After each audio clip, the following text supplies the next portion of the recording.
Italy was shocked and angered.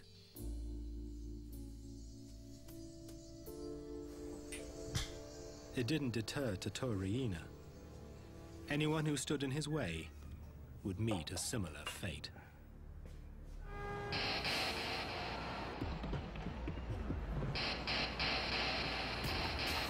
In New York, the net was closing in on the American Godfather, John Gotti.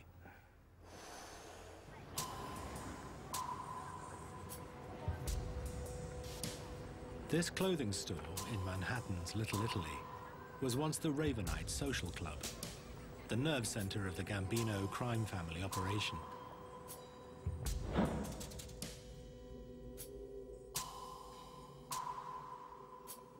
Gotti insisted that his crime family visit the Ravenite to pay public homage to him. The FBI had placed a surveillance team in a block near the Ravenite. This is some of the actual footage shot by the FBI. Gotti reveled in his public persona as Mafia Godfather. He made no attempt to hide the fact that he was meeting with his criminal gang.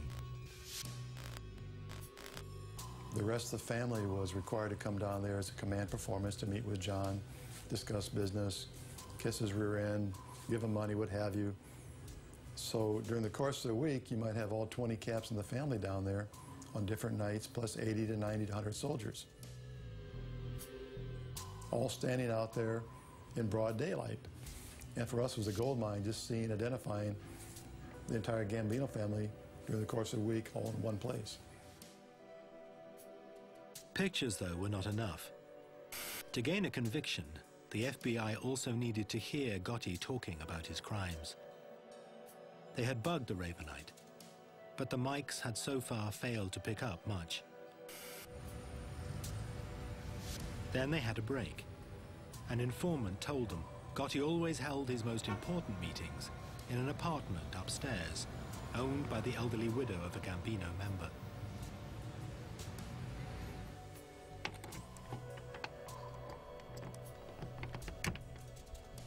When the old lady went on vacation, FBI agents broke in and placed a bug in the apartment.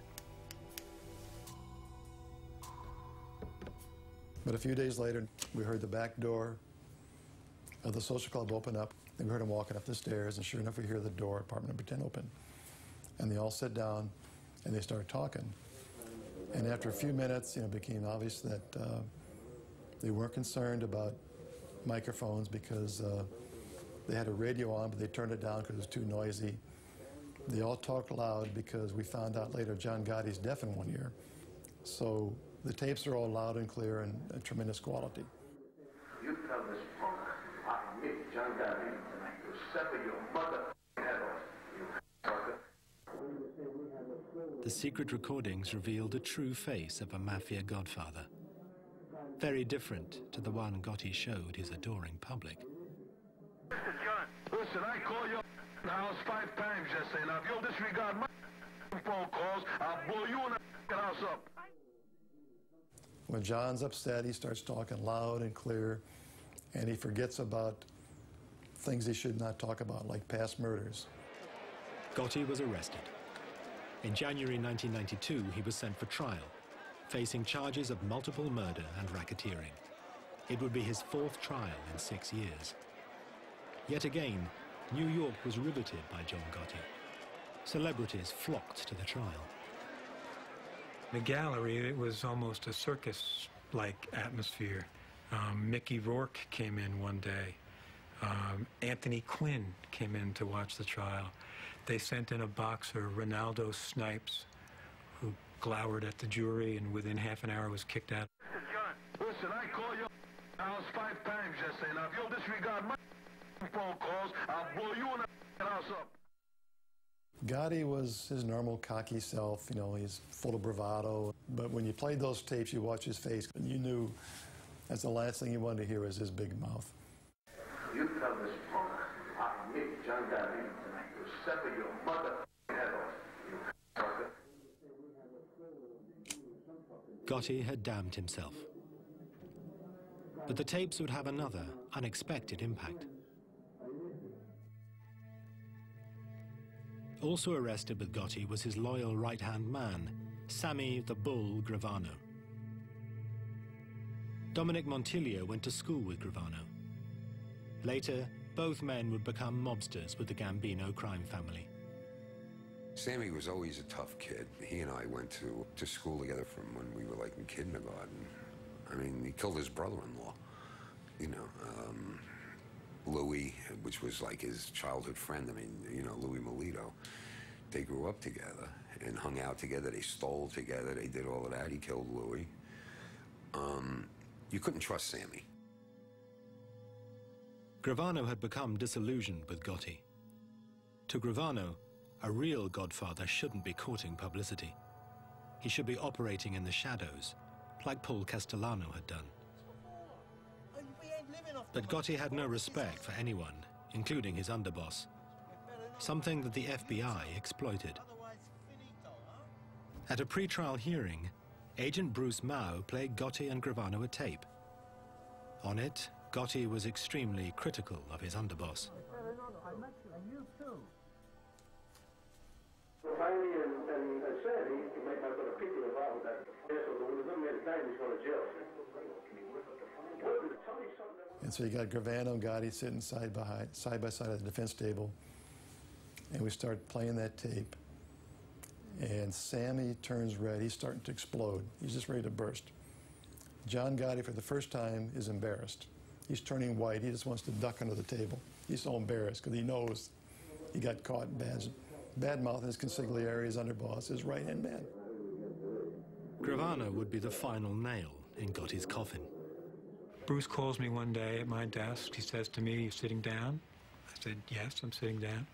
He said, "Sammy wants to cooperate." Sammy was brought in the room. He walked over, shook my hand, and said, "I want to go from our government to your government." Never before had so senior a figure betrayed the American mob. Gravano's testimony landed the killer blow in court.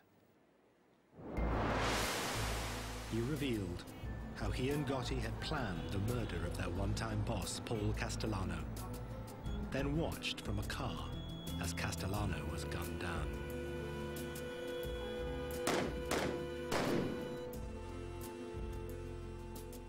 Gravano was a fantastic witness, and John Gotti acted like someone who knew he was going to be convicted, and he was really worried about it.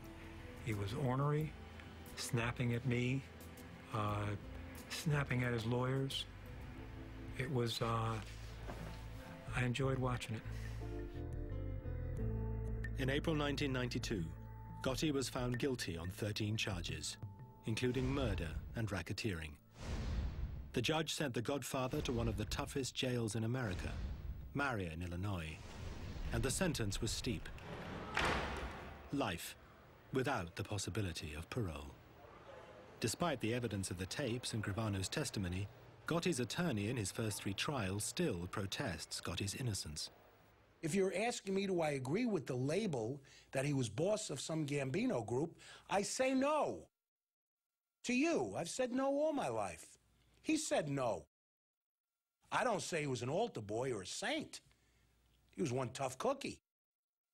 But he said he was not part of any mob. Gotti was gone. But in Sicily, the Italian government seemed powerless. Mafia godfather Totò Riina killed at will. Anti-mafia prosecutor Giovanni Falcone had been murdered. Palermo waited anxiously for Riina's next move. Falcone's mantle had fallen to another magistrate, Paolo Borsellino. Borsellino and Falcone had grown up together and had devoted their adult lives to fighting organized crime. On Sunday afternoon, July the 19th, 1992, 2 months after the murder of Falcone, Borsellino visited his elderly mother in this apartment block, as he did every weekend.